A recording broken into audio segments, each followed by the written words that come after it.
Welcome back. Today we're going back to the 7mm Magnums. Today we are going to compare the 7mm Weatherby Magnum versus the 28 Nosler. Please subscribe and I hope you enjoy the content. Let's start with honestly probably one of the oldest 7mm Magnums.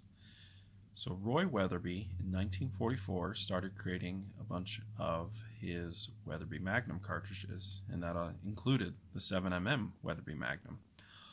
Now a lot of his cartridges are based off the 300 H&H Magnum, and this 7mm is based off that 300 H&H Magnum. It is shortened a little bit. Roy shortened it to almost fit a standard length cartridge. So standard length is, you could basically say, is a 30-06, which is just a hair under 2.5 inches. And as you can see here, it is at 2.549 inches. Now this is my personal opinion.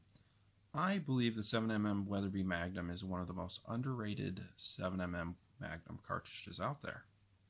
So why is it underrated? Well, unless you're a huge Weatherby fan, you might have not even ever heard of this cartridge. Now, I assume you're watching this, so you know what it is. But the 7mm Weatherby is about 200 feet per second faster than the very popular 7mm Remington Magnum. And I think it got overshadowed by the extremely popular 300 Weatherby Magnum. And you got to think, when this cartridge came out, 7mm wasn't really popular at that time. This was produced in 1944, so in the 40s, basically everyone shot 30-06, and so no one really shot 7mm, at least in America they didn't. So I think that's why it's a bit underrated and not really known.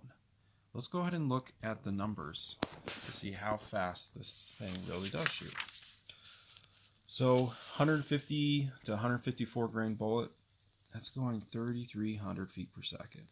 Again, about 200 feet per second faster than the Remington Magnum.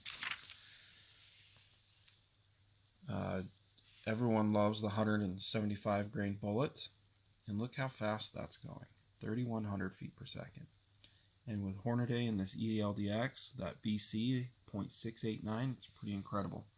That's why these 7mm cartridges are great for long distance shooting and just an all-around good hunting cartridge as well. The 28 Nosler is the current king of speed for the 7mm Magnums. It was produced in 2016, and the case is based off a 404 Jeffrey case, and it is a hair bit longer than your standard cartridge length, but as you can see with the bullet, the cartridge overall length is 3.340, which is the same as a 30-06. So it's pretty cool. You're getting basically a standard size cartridge as a 30-06 with Magnum performance. Let's go ahead and look at what the speeds are. So in this 150 grain bullet, I'm just going to scroll down, and your max velocity, just a little over 3,400 feet per second. So about 100 feet per second faster than the 7mm Weatherby, and 300 feet per second faster than the 7mm Rem Mag. Let's go to this 175 grain bullet, and look at that. Your max is just a little over 3,200 feet per second. Again, extremely fast. And with a 7mm bullet, it is very flat, and it could be a very popular range gun for you. But you got to keep in mind, this is a barrel burner. So if I were to get a 28 Nosler, I'd probably just use it for hunting, because you will go through your barrel relatively quick. Let's now go ahead and look at what this thing does downrange. So we'll start with the 7mm Weatherby Magnum. Now this is using a Nosler 175 grain, I believe it's an AccuBond, with a BC of .648. And out of the muzzle, max you'll see is 3,100 feet per second. And that energy 3,735. That's roughly around the same as a 300 Win Mag, so it's a darn good cartridge. Recoil, again, around the same as a 300 Win Mag, about 25. So you're going to feel this gun when you shoot it. Let's go ahead and look downrange, at least in hunting distances. So out to 400, you're getting still 22,526 feet per second. And look at the foot-pounds of energy, 2,481. Plenty of energy for anything in North America. So looking at the drop with this 7mm and it going really fast, you're not going to see a lot of drop, so that's really good. Overall, it's a really good hunting round. Again, I think it's a little bit underrated, my personal opinion. So if you are looking for a 7mm and you like Weatherby, you should take a look at this one. Now the 28 Nosler downrange. Out of the muzzle, it's going 3,200 feet per second, and that energy is about 200 more than the Weatherby, close to 4,000 foot-pounds of energy. The recoil is also going to be quite a bit more too. Not quite a bit, but you're going to feel it a bit more. So out at 100 yards, it's still cooking 3,000 feet per second, and that energy, 3,600. Let's go down to 400 yards. So you're going to get 2,614 FPS, and then your energy, 2,655. So again, about 200 more than the Weatherby. This is a great hunting round. It's extremely flat.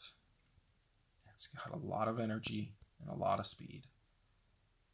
The only downside to this gun I see is you possibly could burn your barrel out quicker than other cartridges, and it costs quite a bit to get. The guns that are offered in this is pretty limited, so you're going to be spending over $1,000 for the gun. And then the ammo, if you aren't reloading, is going to be close to $70 for 20 of them. Now, it's great ammo. You know, it's Nosler made, so it's really good, but you're really going to pay a heavy price for this. And actually the same can be said for the 7mm Weatherby Magnum. I think that's why it's not as popular as the 7mm Remington Magnum. The factory ammo is also quite expensive. You're going to see it from $60 to $70 for quality ammo. That's kind of what holds these two back, is the price, but you're getting some good performance with both of these. You really can't go wrong with either of these.